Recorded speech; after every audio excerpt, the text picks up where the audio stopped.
Hi,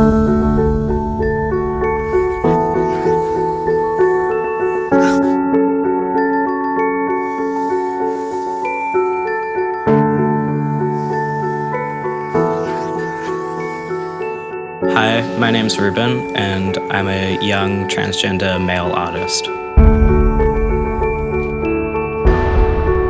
I think growing up, I didn't feel that I had a very strong concept of gender. It wasn't something that really crossed my mind all that much, and I couldn't quite understand why I was very frustrated when people were very strict about being like, you're a girl, you have to act this way, and this is what your gender is. And I suppose I just kind of believed them because that's what I was told my whole life.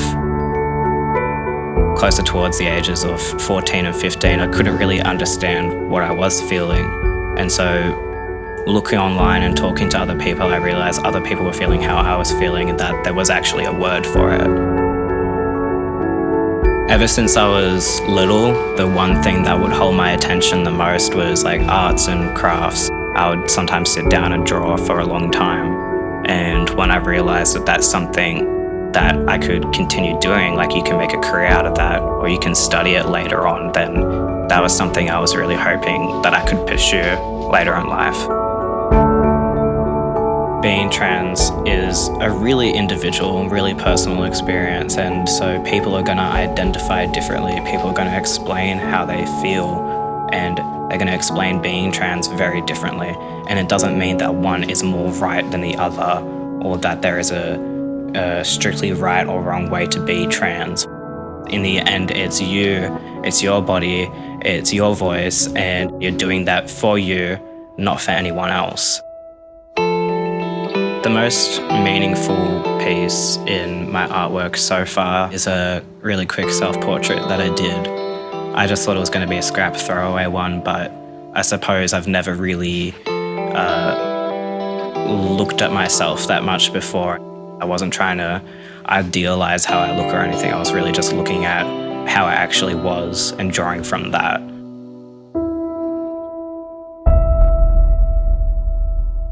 In the mainstream art world, trans people are very much exotified and even objectified, and we're seen as a joke in a lot of artworks. And that's really hurtful, and I suppose we're not taken very seriously. I don't think that there is as much art by LGBT and trans people about trans people without the whole stereotypical, like, you see them all the time. There's always the very stereotypical shaven face and makeup on one side and the beard on the other, and that's what it is to be trans, and that's it, full stop. And there's not really much of an exploration of how really deep and complex being trans can be, and how deep and complex that art can be explored. If I could say anything to my younger self, I'm not going to say, oh, it gets better. In reality, there's going to be some really, really hard days, and you're going to wake up and feel like you can't do it anymore. You step into the world with, there's so much hostility towards you. You're going to start doubting yourself. Am I in the wrong here? You know, do I deserve this? It's really hard to power through those things, but at the end of the day, I would try to remind myself, like, you're here, you exist. At the end of all of it, it's going to be so worth it, and you really want to stick around for that.